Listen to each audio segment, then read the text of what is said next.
Itu Bung Rocky selama kritik ini ada tekanan ancaman tidak? Itu masuk partai buzzer sejahtera itu. Kita mau dibikin buta sehingga nggak bisa menatap keadilan. Ya kita mau tuntut siapa sebetulnya penyiram mata publik. Akal pasti ketemu akal. Dengkul pasti ketemu dengkul gitu.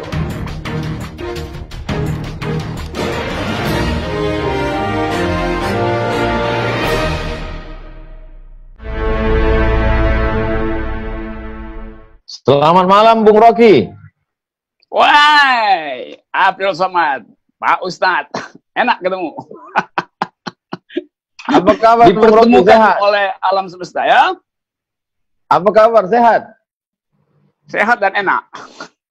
Alhamdulillah. Gimana kabar musim COVID ini? COVID itu bagian dari keperluan alam semesta untuk menguji banyak hal, soal kesehatan, soal kenikmatan hidup, soal persaudaraan, solidaritas, dan soal kedunguan kebijakan negara. Itu juga diuji oleh COVID tuh.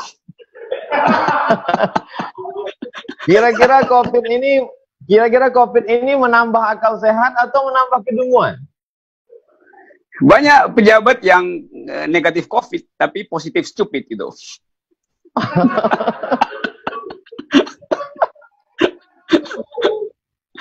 Gitulah Ustaz. Oke ya, terima kasih ya diundang. Ya. Kenapa? Saya ucapkan banyak terima kasih atas kesediaan Bung Rocky.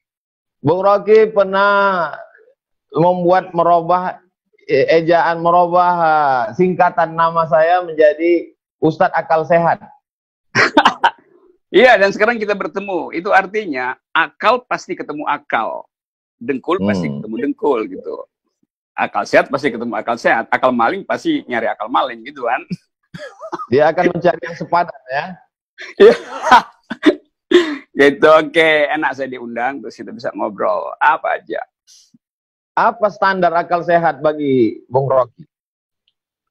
Standar pertama tidak menipu, tidak deception, tidak mengalihkan isu dengan cari-cari alasan. Itu standar dari akal sehat. Jadi kalau ada orang yang suka buang badan, nggak mau bertanggung jawab terhadap kebijakan, itu pasti akalnya didengkul gitu. Karena dengkul lebih mudah berpindah-pindah tuh kan. Kalau kesenggol kan dengkulnya bisa tempurungnya bisa pindah. Karena itu akal ditaruh di kepala supaya dia lurus gitu. Bung Gitu lah. Yes. Menonton video Bung Rocky berarti melihat kritik akal sehat. Itu Bung Rocky selama kritik ini ada tekanan ancaman tidak? Oh iya, banyak juga yang nonton video saya bukan buat lihat akal sehat saya, tapi menunggu saya buat delik lewat video itu. Itu banyak yang menunggu saya kepleset di dalam video lalu diubah jadi delik. Nah, itu bahayanya tuh. Jadi mudah-mudahan Ustadz Somad juga diperlakukan semacam itu. Saya ingin diperlakukan semacam itu. Jadi ada orang yang nunggu delik dari ucapan Ustadz Somad. Karena lebih banyak orang yang mau menunggu delik daripada menunggu akal sehat. Itu sebetulnya problem kita begitu. Penonton buzzer itu lebih banyak. Ya. Mereka yang menunggu delik ini masuk kelompok mana ini? Itu masuk partai buzzer sejahtera itu. Karena mereka jadi sejahtera dengan jadi buzzer gitu. Ngelaporin orang, lalu dapatlah amplop-amplop. Tergantung kualitas buzzer. Ada yang tebal, ada yang tipis. Bung Rocky, ketika buzzer memusatkan perhatiannya kepada para cendekiawan, para ulama, lalu kemudian sekarang mulai mengembangkan jaringannya menghantam sampai ke komika. Apa yang terjadi sebenarnya? Jadi itu pertanda bahwa itu buzzer itu tidak dipersiapkan dengan akal. Kalau buzzernya berakal, dia harusnya tertawa kalau ada komika. Kan fungsi komika membuat kita bahagia. Masa diserang orang membuat bahagia? Itu hidup tanpa komika itu sama dengan hidup tanpa kesehatan jiwa. Jadi Justru si Basir mesti senang karena kritik itu disatirkan oleh komika. Kan ya. Itu bagian dari keseharian politik komika tuh. Jadi ini bajir-bajir yang memang cuman disuruh aja tuh, dan kebanyakan Basir kan memang kurang pengetahuan tentang kenikmatan berpolitik. Nah itu mudah sekali untuk nyeruduk si kiri, nyeruduk kanan, mengintai orang itu. Pekerjaan yang paling buruk di dalam hidup manusia itu adalah menjadi Basir, karena dia sekaligus dungu, sekaligus jadi pengendus, sekaligus jadi budak. Dia jadi budak dari kedunguannya sendiri, kan itu kan bagian yang paling buruk dari manusia, menjadi budak dari kedunguannya sendiri. Wah itu parah tuh, saya nggak tahu tuh. Buzzer, hukumannya. Buzzer ini ada nggak akalnya, Bung Rocky? Ada, Buzzer tuh suka pinjam akal, tapi karena dia pinjam, dia nggak tahu fungsi dari akal itu. Kalau akalnya sendiri kan dia tahu fungsinya. Bisa-bisa dia pinjam akal yang lebih buruk dari akalnya tuh. Itu soalnya si Buzzer itu. Kenapa kita ngomongin Buzzer ya? Ketika Buzzer mengkritik ulama, mungkin follower ulama tidak begitu banyak di dunia maya. Ketika Buzzer menyerang kritikus atau ya seperti Bung Rocky Gerung, mungkin tidak sebesar viewer, follower komika, karena mereka artis, mereka banyak pengikut, banyak. Apa yang terjadi sebenarnya? Buzzer itu kan dia seharusnya, paling nggak dia mampu bikin klasifikasi, siapa yang efektif untuk diserang itu. Kalau dia pakai otak, dia serang satu tokoh, akarnya, maka pohonnya goyang. Pohonnya rubuh, dahannya kering, lalu daunnya gugur. Ini dia serang daun, akarnya masih kuat. Kan itu Buzzer yang nggak punya IQ kan. Jadi dia capek serang kiri kanan, dia serang ulamanya diamin aja tuh, nggak terganggu dengan soal-soal begituan. Dia sering kritikus, ya kritikus juga anggap ini ngapain ngeladenin Buzzer. Akhirnya dia sering komika, yang adalah daun itu. Dan nyerang daun itu percuma karena daun itu bergoyang. Kalau dia serang akar, Buzzer ini menyerang akar, bisa pohon itu tumbang. Tapi kalau nyerang daun, itu komika makin senang tuh. Dia akan berbalik lagi tuh. Daun itu lentur, karena itu nggak begitu diserang, ya udah dia melambai-lambai aja si Buzzer, pusing. Karena komika yang kemarin diserang akhirnya, ya. Kalau mereka berakal, semestinya apa yang diserang? Akar itu apa yang Bung Rocky maksudkan akar? Kan dia mesti nyari bagian paling kuat dari oposisi itu. Tapi dia nggak bisa temuin, karena oposisinya udah bersama-sama dia juga kan, udah masuk ke dalam. Jadi dia frustrasi sebetulnya. Dia nyari akar, akarnya ada di situ. Dia serang akar di dalam istana, ya istana yang runtuh kan. Jadi benar-benar Buzzer itu terjebak karena ketidakmampuan untuk membaca mana substansi, mana yang sekedar gejala. Jadi itu sialnya Buzzer Indonesia itu. Buzzer Melayu kan begitu jadinya.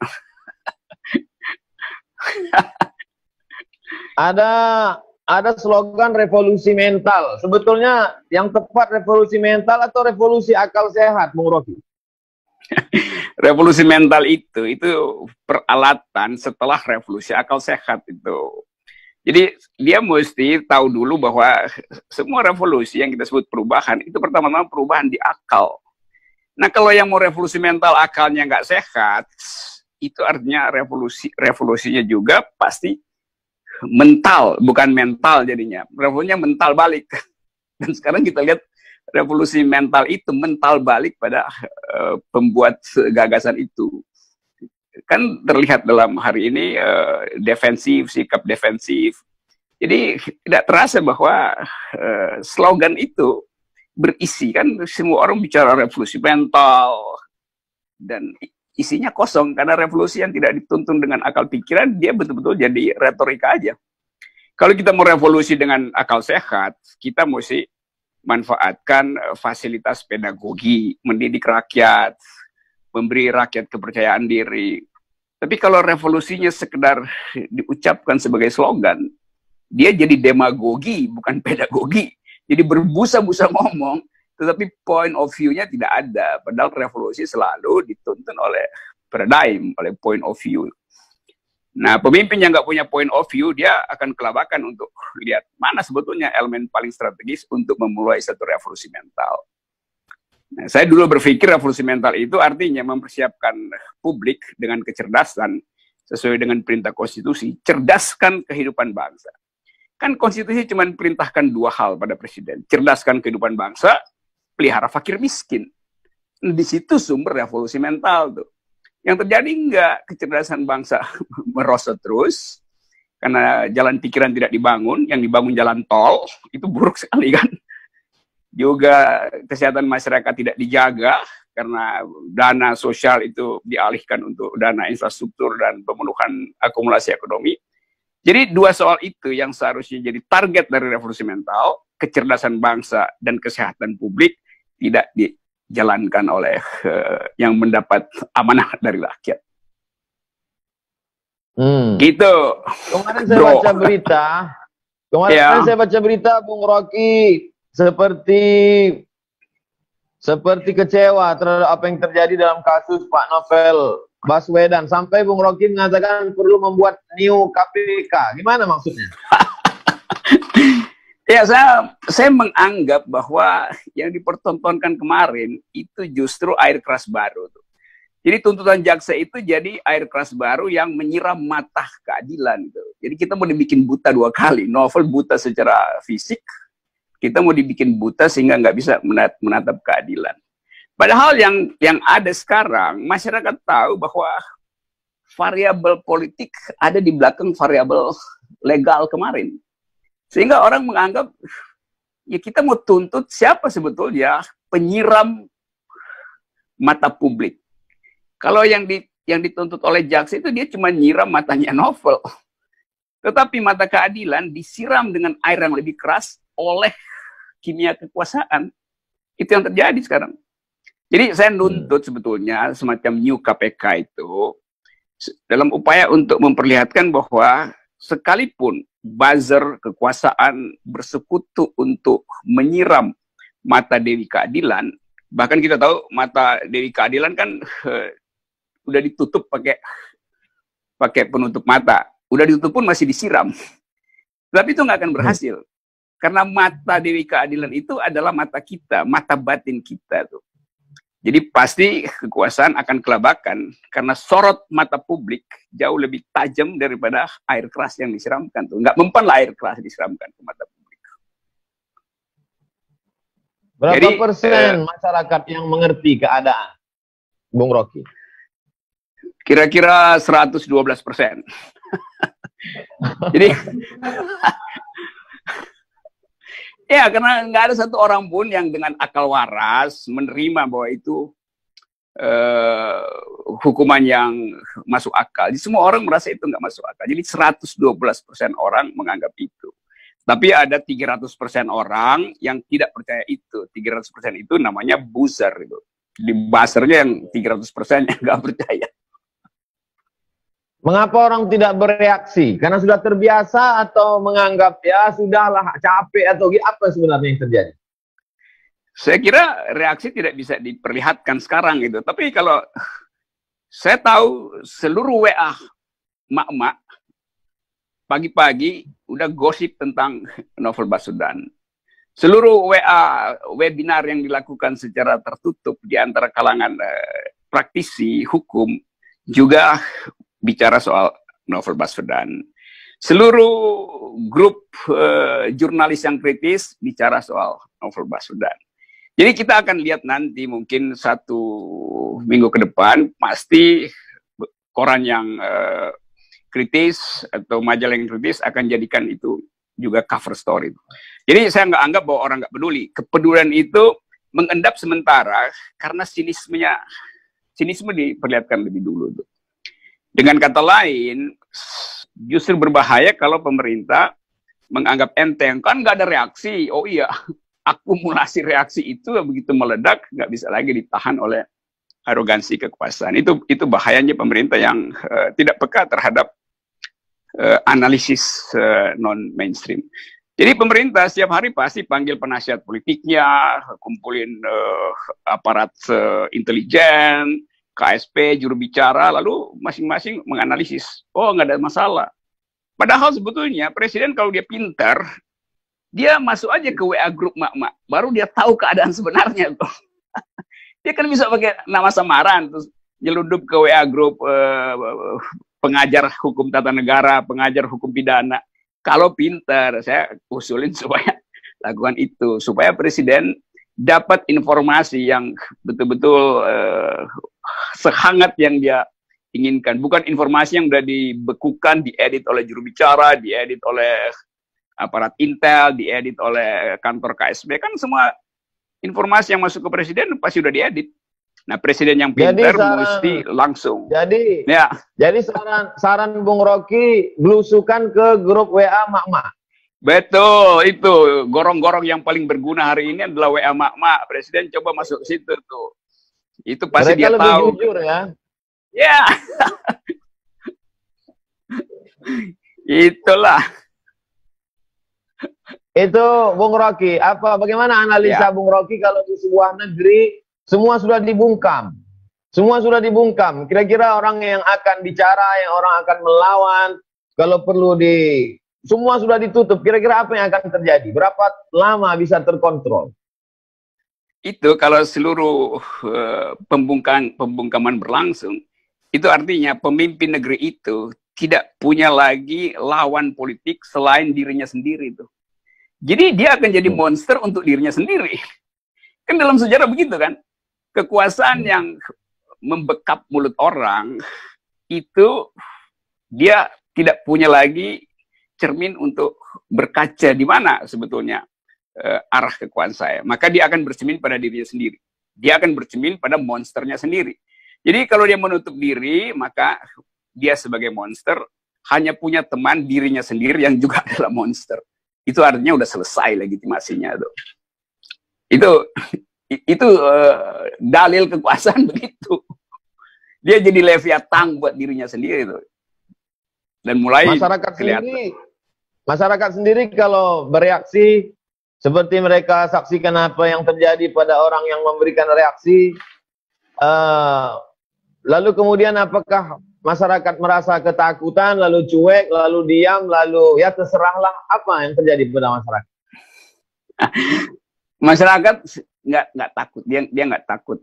Cuman dia menganggap bahwa persembunyian kekuasaan itu pada akhirnya akan terbuka sendiri oleh kedunguan kekuasaan. Jadi masyarakat menganggap kita nggak perlu cerdas lagi karena setiap hari kekuasaan mempertontonkan kedunguannya tuh.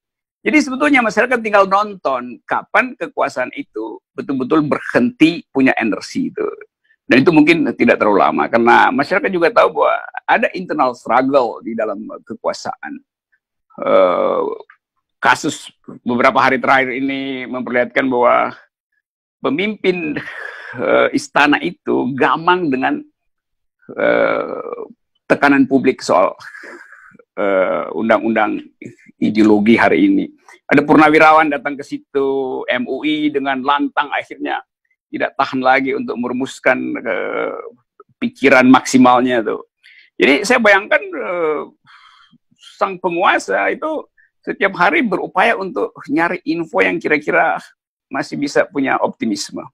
Tapi sialnya pemberi info itu akan mengedit infonya tuh, dan dia kehilangan grip, kehilangan touch pada realitas.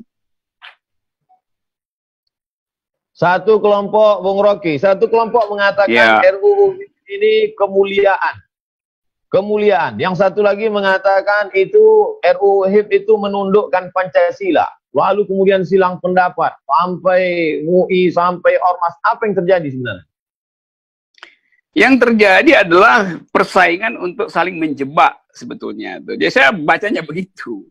Kan PDIP akhirnya membuka rahasia yang sebetulnya bukan rahasia, mengatakan bahwa itu usulan Trisila itu bukan dari dia. Jadi seolah-olah ini cuma soal Trisila atau Ekasila. Padahal ini seluruh konsep tentang ideologi itu yang dipersoalkan.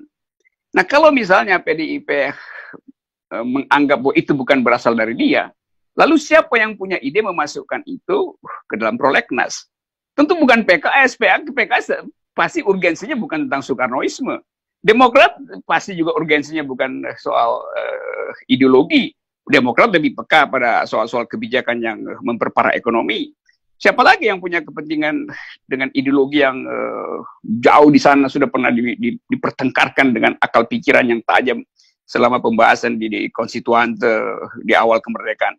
Nah, karena itu nggak mungkin kalau soal Pancasila ini yang nyelundupkan ke balik itu bukan PDIP. Kan ini terlalu too good to be true lah kalau PDIP bilang ini bukan kami inisiatornya. Lalu siapa inisiatornya? Jadi di situ kekacauan politik mulai itu. Lain kalau PDIP misalnya dengan lantang mengatakan memang kami yang usulkan dan kami akan fight itu karena Soekarnoisme adalah DNA politik kami. Nah, itu baru hebat. Jadi fight aja kan biasa. Nah, sekarang menghindar tuh.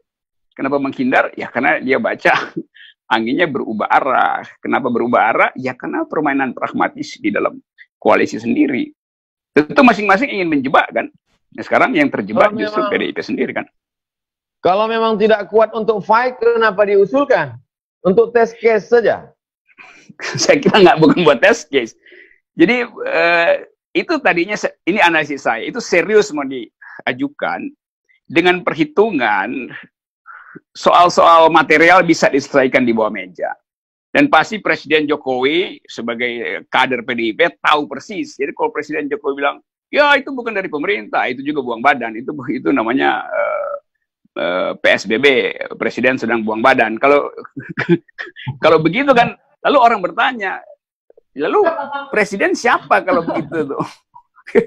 Jadi ini tipuan-tipuan beginian yang dengan mudah dibaca publik.